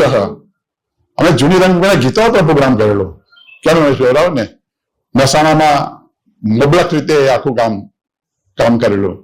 અને નિમેષા આવીને ધૂણી દેખાઈને કામ કરેલું. ચીનુભાઈનો અમૃત મહોત્સવ તો ચીનુભાઈ કે નાટક કરવા છે ને, મારા બધા નાટકો બધા મેં કરીએ. ઉપેન્દ્ર કે હું આવીશ એક દિવસે નાટક વિશે બોલીશ. ઉપેન્દ્રભાઈ મને અહીંથી જતા હોય ને ત્યાં તો મને ફોન કરીને કે બોલો પ્રવૃત્તિ પુરુષ શું કરો છો. એટલે પ્રવૃત્તિ પુરુષ એમને નામ આપ્યું હતું લાભશંકર ઠાકરે. લાભશંકરે મારા માટે પ્રવૃત્તિ પુરુષ એવું બિરુદ મોકલાયેલું. અને પછી પ્રવૃત્તિ પુરુષ તરીકે ઉપેન્દ્રભાઈ જયારે નીકળે ત્યારે મને ફોન કરીને પૂછે કે પ્રવૃત્તિ પુરુષ શું કરો તમે. પછી હું કહું કે હું આવું કરું છું. એમને ત્યાં આગળ હેમચંદ્રાચાર્ય યુનિવર્સિટીમાંથી ડિરેક્ટની પદવી આપવા માટે બહુ કામ કર્યું. અને એ જયારે મહેસાણા આવ્યા, મારા વિદાય એટલે મારો જે નિવૃત્તિ 2010માં મારી નિવૃત્તિ હતી, ઉપેન્દ્ર પોતે આવ્યા અને મારા નિવૃત્તિમાં એમને અદ્ભુત ભાષણ કર્યું. લોકો મોઢામાં આંગળા નાખી ગયા, મારા બધા ટ્રસ્ટીઓને બધા, કે આ ઉપેન્દ્ર ત્રિવેદીમાં તમારા માટે આટલું બધું સરસ બોલે છે. મેં કીધું પ્રેમ છે ઉપેન્દ્રભાઈને મારા માટે, એટલે મારા માટે બોલે. મને આનંદ છે કે ઉપેન્દ્ર મારા માટે આવું બધું બોલે છે, બહુ ખુશ થયું છે. અમે લોકોએ સાહિત્ય એવોર્ડ શરૂ કર્યો તો શરૂઆતમાં ભૂપતભાઈ વડોદરાને એક સાહિત્ય એવોર્ડ ત્યાં બરોડામાં આપ્યો, પછી સરિતા જોશીને આપ્યો, પછી ઉપેન્દ્ર ત્રિવેદીને આપ્યો, એમ સાહિત્ય એવોર્ડ પણ આપ્યા અમે. તો આ રીતે બધી પ્રવૃત્તિઓનો તો બાગડોર ચાલ્યા કર્યો છે.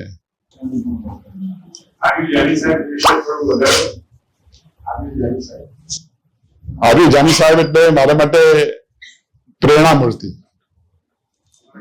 હા, જાની સાહેબે તો મને બહુ જ ઉત્તમ રીતે મારું જે ઘડતર કર્યું. એમણે મને તપલી મારી મને શીખવાડ્યું કે આમ નહીં, આવી રીતે બોલાય, આવી રીતે કરાય. અને ભાષાની જે શુદ્ધિ હોય ને એ શુદ્ધિ માટે એમણે બહુ મને પ્રેમથી શીખવાડ્યું. હું LDR હોસ્ટેલમાં રહું ને ત્યારે મને હોસ્ટેલમાંથી બોલાવે, એમને ઘેર લઈ જાય અને મને કહે કે વિનાયક આ કામ છે ને તારે આ રીતે કરવાનું. અને જ્યારે મેં શરૂઆત કરી ત્યાં અસાઈ સાઈ સભાની શરૂઆત કરી ત્યારે એમણે મને એમ કહ્યું કે મારો બધા જ પ્રકારનો સપોર્ટ છે. એટલે મેં પહેલું વ્યાખ્યાન એમનું ત્યાં ગોઠવ્યું કલાપી જીવન કમળ વિશેનું ઊંઝામાં. અને આવેલા એ વખત મારા બાપુ જીવન જીવતા હતા અને મારા બાપુજી મને કહેલું કે ઉત્તમ ગુરુ તને મળ્યા છે જાની સાહેબ. આજુ જાની મારા માટે ખૂબ મોટી પ્રેરણા મૂર્તિ હતા અને એમને મને ખૂબ ખૂબ બધું શીખવાડ્યું છે. કોઈને કશું પૂછવું હોય તો પૂછી શકાય છે. હા બોલો સાહેબ. હા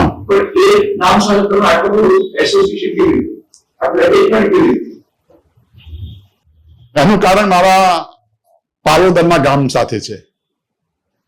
પાલોદરના ગામમાં મારા દાદા રહે, રામજી મંદિરના પૂજારી હતા મારા દાદા ઉમિયાશંકર. અને ત્યાં જાતરનો મેળો ભરાય. જાતરના મેળામાં રાત્રે ભવાઈ થાય. અમે લોકો જાતરના મેળા જઈએ ને ત્યાં જાતરના મેળામાં દરેક ઘરમાં સેવો નું ભોજન હોય.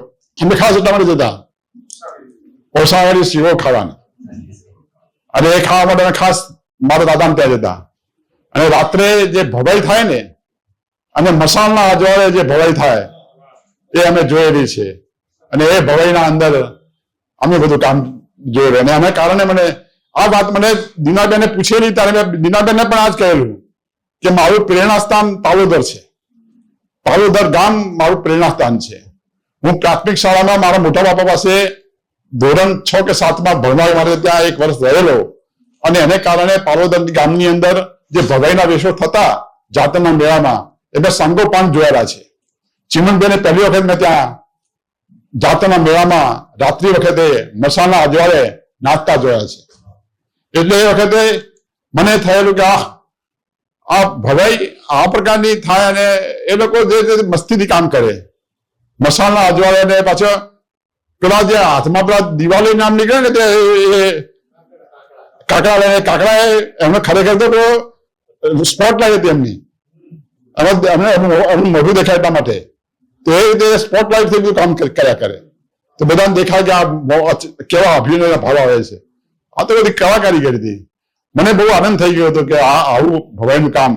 અને અસાઈ તરફ કોણ જાણે કેમ મને એટલી બધી પ્રીતિ થઈ ગઈ હતી ના પૂછો વાત કે અસાઈ ઠાકર જે કામ એને 14મી સદીમાં કર્યું એ ગુજરાત માટે તો ન ભૂતો ન ભવિષ્યથી.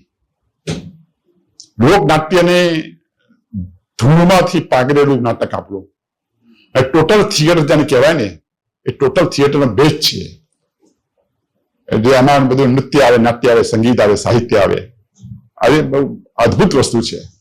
અને મારા મનમાં તો એ જ ચાલતું હતું કે ટોટલ થિયેટરની કલ્પના લઈને બાળકોને તૈયાર કરવા, યુવાનોને તૈયાર કરવા આ જ મારા મનમાં ધૂણી દેખાડી હતી કે આ બધું કામ કરીશું તો છોકરાઓ સુધી પહોંચીશું. અને ઊંઝામાં ચિલ્ડ્રન થિયેટર શરૂ કર્યું, એવું વિસનગર ચાલુ કર્યું, એવું કલોલ શરૂ કર્યું. અને મેં 8 વર્ષ સુધી કોન્સ્ટન્ટ એ ચિલ્ડ્રન થિયેટર કામ કર્યું છે. દર ગુરુવારે વિસનગર જવું, દર સોમવારે ઊંઝા જવું, મહેસાણા જવું, કલોલ જવું, આમ દરેક જગ્યાએ મોટરસાયકલ ફર્યા કરતો. બધા જાણે છે કે હું મોટરસાયકલ પર કેટલું ફર્યો છું અને સતત કામ કર્યું છે. બાળકોને તૈયાર કર્યા છે. બાળકોને તૈયાર કરવા મને બહુ આનંદ આવતો હતો. મારા હાથની જે બાળકો તૈયાર થયા એ અત્યારે તો કેટલા મોટા નાટકના અંદર ખરખાવ છે. પ્રશાંત બારોટ બધા જે અત્યારે જે કામ કરી રહ્યા છે એ બધા મિત્રો મને કહે છે કે વાહ વાહ વાહ સરસ કામ કર્યું છે તો બધા. તો આ પાયાનું કામ છે. ચિલ્ડ્રન થિયેટર હોવું જોઈએ. ચિલ્ડ્રન થિયેટર હોય તો જ આ કામ આગળ ધપી શકે. બાળકોને નટુભાઈ મને બહુ મદદ કરી છે આમાં. અમે કેટલા બધા નાટ્ય શિબિરો કર્યા, 12 નાટ્ય તાલીમ શિબિરો. એમાં કેટલા નાટ્ય દ્વારા ભરૂચમાં કરેલો ખબર છે. અમે કોઈ સીમાવાળા રાખ્યા જ નથી. ભરૂચમાં, સુરતમાં, ભાવનગરમાં કોઈ પણ જગ્યા છે કોઈ અમને બોલાવે કે આવો તમે જે પહોંચી જતા અને ત્યાં પછી અડ્ડો નાખાઈ દીધા અને કામ કરતા, તાલીમ શિબિર કરતા. તો અમને મજા આવતી હતી. તાલીમ શિબિરો કરવામાં મજા આવતી હતી. દિનકરભાઈ તો છેલ્લે ષષ્ઠી પૂર્તિ મારું ત્યાં આવેલા અને બધું પ્રોગ્રામ પતી ગયો પછી એકદમ મારી પાસે આવ્યા અને મારા ખભા પર હાથ મૂકીને કે વિનાયક મને ભૂલી ગયો. ભાઈ ના હું ભૂલી નથી ગયો. આ મારો ચેક 5,000 રૂપિયાનો ચેક મને આપ્યો. મેં કહ્યું શું દિનકરભાઈ તમે આવું કહો છો? એટલે ના તારે લેવાના, આ પૈસા તારા મળે છે. ષષ્ઠી પૂર્તિમાં આવી રીતે મારા ખભા પર હાથ મૂકીને મને 5,000 ચેક આપ્યો દિનકરભાઈ. એ મારા માટે ઘટના મોટી હતી. કે મારી એક ખેવના એવી પણ છે કે મારા કેટલા બધા લેખો, મારા નાટકો અપ્રકાશિત છે. એ બધા પ્રગટ થાય કોઈક વખતે અને થશે, કારણ કે બધા મિત્રોને કહી રાખ્યું છે કે કરજો. કલા વિમર્શમાં જે બધું લખ્યા કરું છું સતત, તો એ બધું કોઈ સંપાદન કરીને બધું કામ કરે તો સરસ એક 4-5 પુસ્તકો એમાં થઈ જાય છે. પણ થશે કોઈ એ પણ કામ થશે, કારણ કે અથશ્રી વિનાયક કેમ કરીને લખવાનું ચાલુ રાખ્યું છે. હમણાં દાન વાઘેલા આવ્યા મારી પાસે, મને કે સંભવિત નામનો મારો કાવ્ય સંગ્રહ છે, તમે પ્રસ્તાવના કરો ને. એટલે મેં કીધું હવે આ ઉંમરે ક્યાં પ્રસ્તાવના કરવા બેસું, હવે કરવી જ પડશે તમારે. ઘેર આવ્યા અને મને કે આ કામ કરવાનું, પછી કર્યું. સંભવિત વિશે આ વખતે કલા વિમર્શમાં પ્રસ્તાવિક જે લેખ છે એ પણ લખ કર્યો. મેં દાનભાઈ આવ્યા છે, ભાવનગરથી આવ્યા છે, દાન વાઘેલા. વડોદરાથી આવ્યા મિત્રો, ભાવનગરથી મિત્રો આવ્યા, સુરતથી મિત્રો આવ્યા, જાત જાતની જગ્યાએથી મારા ચાહક બધા મિત્રો આવ્યા. મને ખૂબ આનંદ થયો કે વાહ, હજી લોકો આપણને ભૂલ્યા નથી ને બધા આવે છે. પણ મંગળ રાવલે મને કહ્યું કે આટલા બધા સોનેટ લખું છું તો પ્રસ્તાવના કરો. તો મંગળ રાવલે પ્રસ્તાવના કરી આપી આખી, એમાં નામ વગરનું ગામની.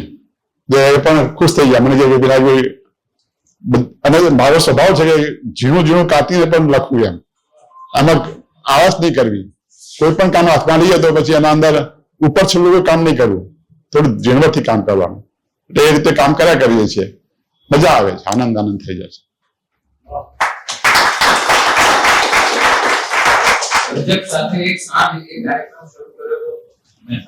હા, સર્જક સાથે એક સાંજનો કાર્યક્રમ જે શરૂ કર્યો ને,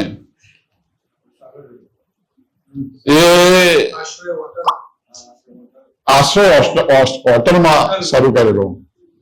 અને અનિલ જોશી ને શોભિત દેસાઈ ને આ બધાને બોલાવીને, જરંગ માત્રી ને આ બધાને બોલાવેલા. અને મોટા પાયા ઉપર સર્જક સાથે કોઈ બાકી રહ્યું નથી. મનોજ ખંડેરી આવી ગયા, બધા આવી ગયા, કોઈ કવિને બાકી રાખ્યા નથી. અને દરેકને ટેગ કર્યું છે, દરેકનો વિડીયો ઉતાર્યા છે બધાના. અરે ક્યારે મૂકીશું એમાં? બોલો ભાઈ. નમસ્કાર. એક પ્રશ્ન પૂછો. હાજી. કે ઝંડા ધોરણનું જે સ્થાન છે એમાં ઝંડાની બંદીઓ ઉજવણીમાં મેં મુરાદ થાય તો લખેલું કારણ કે મીર મુરાદની બંદી એ ઝંડાના સ્થાનમાં આવે છે. સાચી વાત છે, સ્વીકારું છું. સુંદર વાત કરી એમણે. ઝંડા ધોરણની કથા છે ને એ મારા ગામ સાથે સંકળાયેલી છે, ઊંઝા ગામ સાથે. ઝંડા અને ઝુલનની જે કથા છે ને એ ઊંઝા ગામના પ્રોપર વણિક કન્યા. અને અમારા ગામમાં તો એના પર પ્રતિબંધ હતો કે ઝંડા ઝુલણી નહીં કરવાનું, ઊંઝામાં આ વેશ નહીં કરવાનું. મેં ભવાઈ મેળો કર્યો ને 1996માં, ત્યારે મને કહ્યું કે 3 રાત્રિ ને 3 દિવસ તમે ગમે તે ભવાઈ મેળામાં ભવાઈ ભજવજો, પણ કે ઝંડા ઝુલણનો વેશ ના કરતા. ગામ વાળાએ મને ચીમકી આપેલી, કારણ કે ઝંડા ઝુલણ પ્રતિબંધિત છે. આ ઝંડા ઝુલણ નતું કર્યું અમે. એટલે ભવાઈમાં બધા મિત્રો આવેલા, એસડી દેસાઈ થી માંડીને બધા જ મિત્રો આવેલા અને બધા ચર્ચા કર્યા કરે.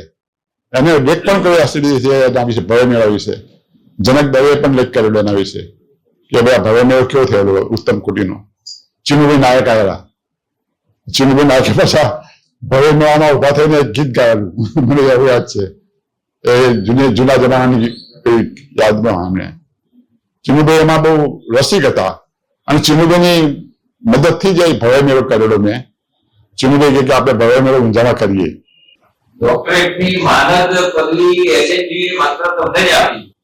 હા, એટલા માટે આપી કે મેં જે પુસ્તકો સંપાદન કરાવ લખ્યા એનું આખું લિસ્ટ મોકલાવ્યું અને એમણે મને કહ્યું કે આ કામ પીએચડી કરતા વધારે ઉત્તમ કોટીનું છે, એટલે તમને માનદ ઉપાધિ આપી શકાય એમ છે.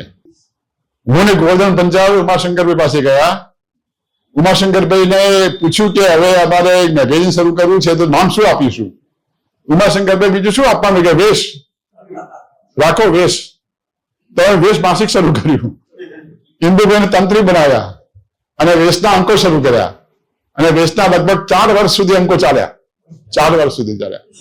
અને એ વેશના અંકોમાં તો કપિલાબેનની એક કોલમ આવતી હતી, અત્ર તત્ર સર્વત્ર.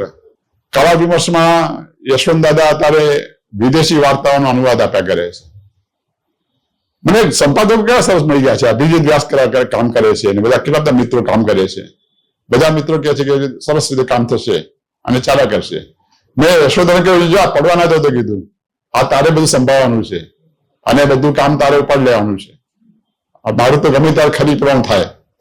કવિતાનો આસ્વાદ જે શ્રેણી આપણે ચલાવતા ને એમાં પુરુષોત્તમ ઉપાધ્યાયને મહેસાણા ખાતે બોલાયેલા અને હંસા દવેને એ લોકો આવેલા અને આખી રાત મજા કરાયેલી. વિનોદ અધોરી નથી પણ વિનોદ અધોરીઓ મને બહુ મદદ કરી એમાં. એમનું પણ સ્મૃતિ સ્મરણ કરવા જેવું છે. હા, 2002માં આનંદ અધ્યાપક સંઘની સ્થાપના કરી અને મેં કહેલું કે ભાઈ આપણા ઉત્તર ગુજરાતના આનંદ પ્રદેશનું એક આખું અધ્યાપક સંઘનું એક સંગઠન હોવું જોઈએ અને એની સ્થાપના પછી મેં કરી. હવે તો ઘણી બધી સ્થાપનાઓ કરી છે અને ચાલ્યા કરે છે. પછી યશોધર ઝંડો ઉપાડી દીધો કે અધ્યાપક સંઘ ચાલવું જોઈએ, AGAS ને એ લોકો પછી મારું હમણાં સન્માન પણ કર્યું કે તમે સ્થાપક તરીકે હતા, તમારું સન્માન કરી અમે. પ્રવૃત્તિ પુરુષ વિનાયક રાવલની સામે સર્જક વિનાયક રાવલને અન્ય કે એવું તમને લાગે છે? હા, ચોક્કસ લાગે છે. અને ચિનુભાઈ જ કહેતા હતા કે અસાહિતમાં આખો ઉમેર ગયેલો માણસ છે, પણ જો સર્જન કરવા માટે બેસે ને, જો વિવેચન કરવા માટે બેસે તો ઉત્તમ કામ હાથ ધરાયું છે. પણ હવે એ બધું જે છટકી ગયું હાથમાંથી એનો વસવસો શું? ઉત્તમ યોજકમાં આ વિશ્વ યોજક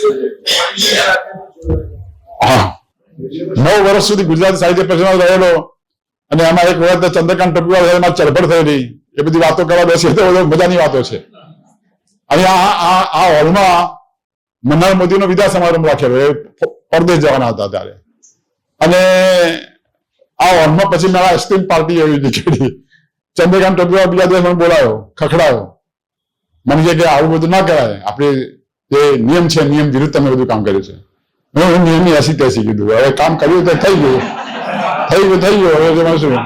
એટલે મેં થઈ ગયું શું કીધું, હવે કરો છો કીધું. જે થઈ ગયો હોય એ સાફસુ વ્યવહાર કરાવી દીધી. પછી ક્યાંક કેવી વાત કરો તમે, ખોટી મગજમારી કરો છો કીધું. મેં બરાબર છે કે ચંદ્રકાંત ભાઈ આપણે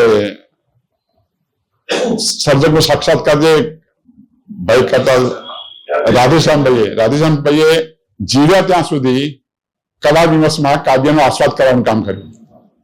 અને એમણે લખેલું કે વિનાયક પાસે એવી શક્તિ છે કે ગમે ત્યાં માણસોને બેઠા કરી શકે, બેસી શકે.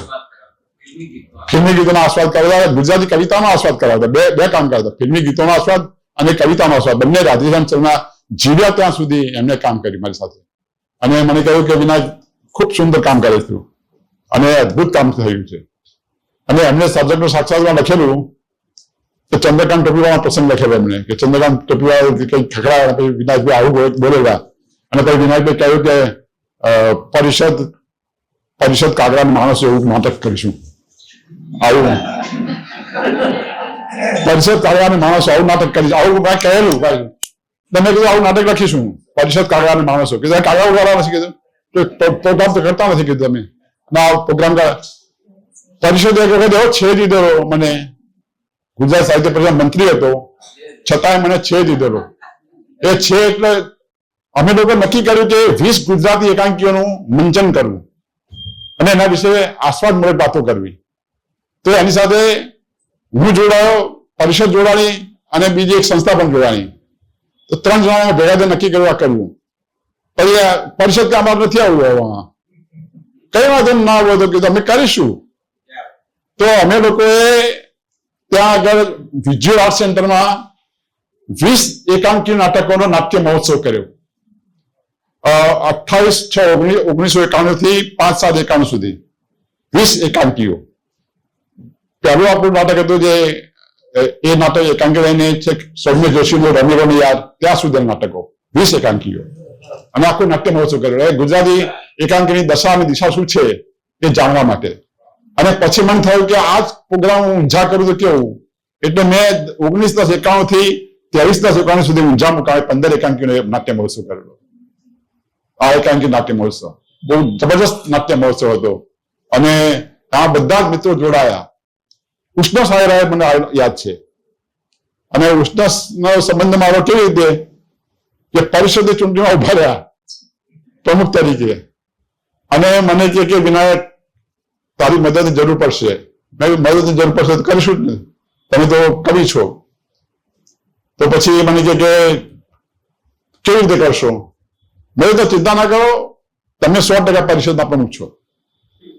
એટલે રમણા જોશી સામે ઉભા રહેવાના છે. મેં ઉભા રહ્યા તો કોઈ ચિંતા ના કરશો, તમે ચિંતા કર્યા વગર ઉભા રહો અને તમે ચિંતા કર્યા વગર ઉભા રહેશો તો જીતી જશો. જયંત પાઠકને પણ એવી રીતે મેં કહેલું અને બંને મિત્રોને પરિષદની ચૂંટણીમાં બહુ મોટા બધે જીતા રહ્યા. ઉષ્ણસે મને કહેલું કે વિનાયક ત્યાં બહુ મોટું કામ કર્યું છે, એટલે પછી મને કે એમને એકાંગી સંગ્રહ હતો, એકાંગી સંગ્રહ મને આપ્યો. કમનસીબે એકાંગી સંગ્રહ પ્રગટ ન કરી શક્યો એટલે પછી રઘુવીરભાઈ કર્યો પ્રકાશિત. પણ પછી એમને મારો માળો રચું છું નામની સોનેટ સંગ્રહ હતો એની પ્રસ્તાવના કરી આપી ઉષ્ણસ સોનેટ સંગ્રહની. હવે ઉષ્ણસ પોતે સામેથી મારા પાસે સોનેટ સંગ્રહ માગે અને મને કે હું સોનેટ સંગ્રહની પ્રસ્તાવના કરું છું. મારા માટે ખૂબ આનંદની ઘડી હતી. અને બસ જતીનભાઈ ક્યાં વાત હે.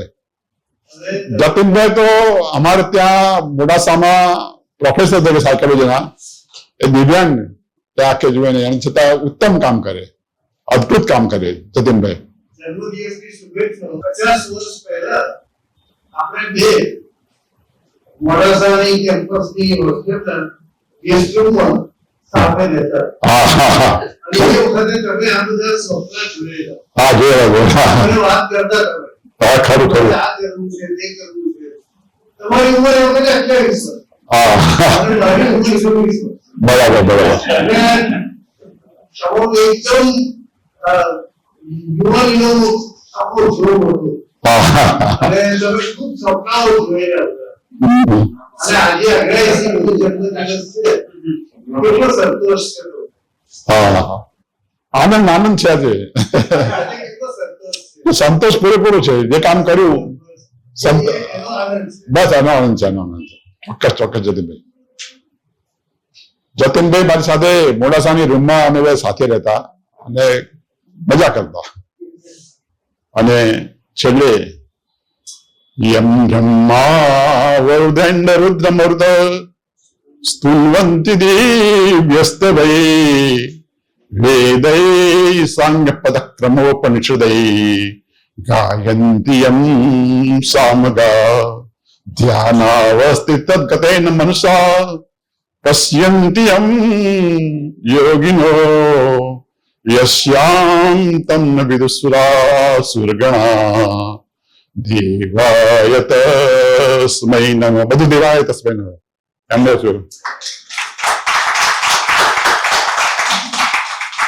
હવે જન્મદિન નિમિત્તે કાર્યક્રમ અગાઉ શુભેચ્છા આપવામાં જે બાકી રહી ગયા હોય અને અત્યારે જો આપવી હોય તો અનુકૂળતા છે તો સર્જકને એ આપી શકે એમ છે. સ્વાગત છે.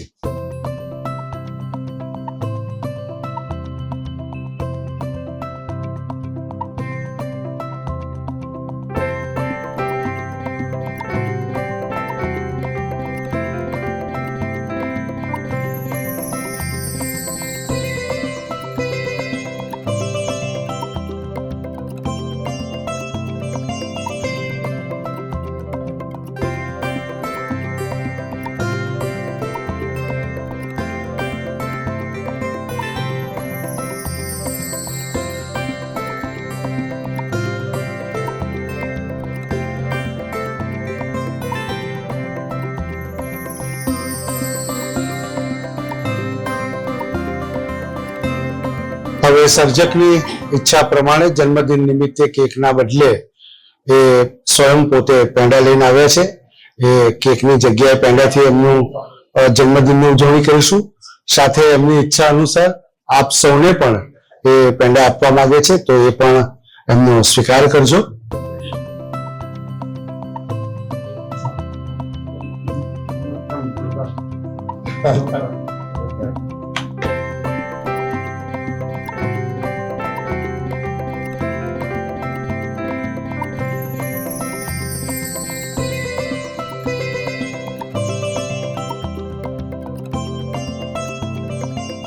વિશેના વક્તવ્યથી આપણને કઈ વિશેષ પ્રાપ્તિ થઈ હોય તો ખૂબ તાળીથી એમનું સન્માન કરીએ. માનનીય વિનાયકભાઈ રાવલ સાહેબ, આપને વંદન, આપનો આભાર. આ કાર્યક્રમની નોંધ જે કે ગુજરાતી અંગ્રેજી અખબારો લીધી એ તમામ અખબારોના તંત્રશ્રી, રિપોર્ટરશ્રી, ફોટોગ્રાફરશ્રીનો આભાર. જેમને નિમંત્રક આ કુરિયરથી નથી મળતા તો તેઓ બહાર પોતાનો વોટ્સઅપ નંબર લખાવી શકે છે, તો એ માધ્યમ દ્વારા અમે આગામી કાર્યક્રમોની જાણ કરીશું. બહાર આઈસ્ક્રીમની વ્યવસ્થા છે, એને પૂરતો ન્યાય આપવા વિનંતી.